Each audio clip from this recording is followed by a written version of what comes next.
Florida's August primary is on the horizon. Election supervisors across the state are warning of misleading mailers on voter registration. In Leon County, for example, nearly 4,000 residents received this very official-looking letter from a third-party organization, not the Leon County Elections Office. The mailers contain outdated and, in some cases, flat-out wrong information. Some were addressed to kids. Others were addressed to pets, even to voters who have been dead for a number of years. These scams are nothing new, and they do happen most election cycles. However, officials are warning that it fuels confusion and distrust among Florida's 13.4 million registered voters. Jackie, I'd like to start with you.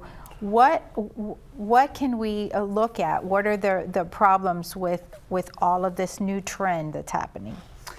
We're talking about the mailers. I think that any time that you get, we all kind of know what a mail-in ballot looks like at this point, but I've always said go to the source. If there's a phone number or there's a website on what you're seeing in the mail and it doesn't look exactly right, or there's one iota of information that's wrong, go to the source. Supervisors of elections offices in all 67 counties have very robust websites with very clear wording and contact information and ways to contact them. 5 minutes of research is all this takes, or a quick call to what you have deemed as a credible source with that office will straighten up any confusion. Tara, are these mailers illegal? They're not illegal, and they're also the actual forms to register in the state of Florida. This is an outside 501c3 that's helped 6.8 million voters over the last 2 decades connect with their right to vote.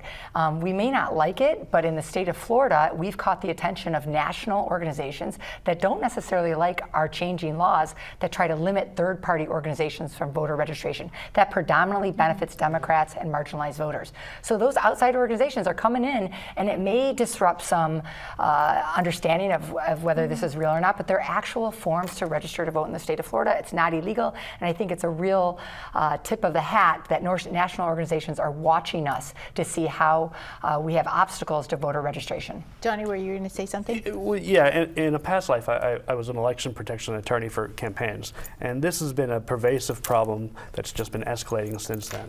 And so I agree that if you see something screwy, call the supervisors of elections; they'll help you out. And just, you know, we've heard a lot about voter fraud in the news, but it seems to be the only fraud I see is designed to disenfranchise unsophisticated voters and people who might not be aware of what's happening.